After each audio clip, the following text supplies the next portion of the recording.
आज हम लोग पढ़ेंगे विल हैव शैल हैव का प्रयोग। तो शैल हैव और विल हैव का जो मीनिंग होती है वो एक तो फ्यूचर परफेक्ट टेंस में इसका प्रयोग होता है हेल्पिंग वर्ब के रूप में, लेकिन हम यहाँ पर शैल हैव और विल हैव का प्रयोग पास्ट के सेंस में पढ़ेंगे, मिलेगी मिलेगी सेंस में पढ़ेंगे। शैल हैव किसके साथ लगता है? शैल हैव किसके साथ लगता है? आई और वी के साथ शैल हैव का प्रयोग होगा पास्ट के सेंस में। और आई वी को छोड़ करके जितने भी और सब्जेक्ट हमारे पास बचते हैं, ही शी इट दे, वी नहीं है, यू और नेम, इनके साथ हम लोग किसका प्रयोग करेंगे? विल हैव का प्रयोग करते हैं। तो सबसे पहले हम लोग क्या लिखते हैं? जितने भी सेंटेंस अभी तक हम पढ़े हैं उसमें सबसे पहले हम लोग क्या करते हैं? सब्जेक्ट लिखेंगे। सब्जेक्ट लिखने के बाद हम लोग क्या लिखेंगे? सब्जेक्ट लिखेंगे, विल हैव या शैल हैव लिखेंगे। उसके बाद नाउन या ऑब्जेक्टिव पार्ट, बचा हुए पार्ट को हम लोग लिखेंगे। तो आज शुरू करते हैं शैल हैव और विल हैव का प्रयोग हम कैसे करते हैं। इस तरीके से हम उदाहरण देखते हैं कि मेरे पास पैसे होंगे। तो लिखा हुआ है आई शैल हैव मनी। तो आई के साथ क्या प्रयोग होता है? आई के साथ हमेशा पास के सेंस में शैल का प्रयोग होगा, इसीलिए यहाँ पे लिखा हुआ आई shall have money.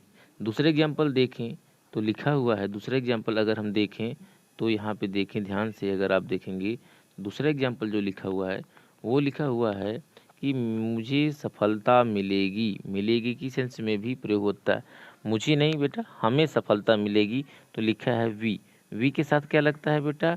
Shell have, we shall have success. तीसरा एग्जाम्पल अगर देखें, हम लोगों के पास समय होगा। तो हम लोगों के साथ यहाँ सब्जेक्ट हमारा वी बनेगा, वी के साथ क्या प्रयोग हुआ है? शैल हैव का प्रयोग हुआ है, इसलिए हो गया we shall have time.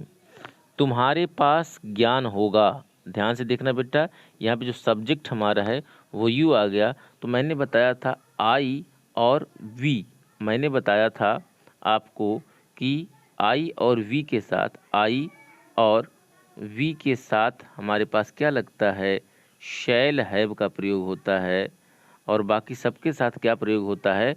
Will have. तो यहाँ यू आ गया, तो यू के साथ क्या लगेगा बेटा? विल हैव का प्रयोग होगा पास के सेंस में।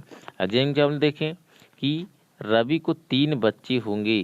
तो आई और वी का ख्याल करना, केवल आई और वी को ख्याल रखना। इसके साथ अगर ये आता है, इसके साथ आप शैल हैव का प्रयोग करना। अगर नहीं आता है तो सबके साथ क्या प्रयोग करोगे? विल हैव का प्रयोग करोगे पास के सेंस में। तो रवि को 3 बच्चे होंगे, तो रवि विल हैव 3 किड्स। ऐसे कई एग्जाम्पल आपको देखने को मिलते हैं यहाँ पर। जैसे उसे सफलता मिलेगी, सब्जेक्ट है ही, इसलिए हमारा हेल्पिंग वर्ब हो गया विल हैव। सक्सेस मीन सफलता, इसलिए हो गया ही विल हैव सक्सेस। हमारे पास दौलत होगी, वी आ गया सब्जेक्ट, इसलिए हमारे पास यहाँ पे क्या हो गया बेटा? शैल हैव का प्रयोग हो गया है। किसका प्रयोग हो गया है? शैल हैव का प्रयोग हो गया है। क्या पे? शैल हैव का प्रयोग हो गया है हमारे पास।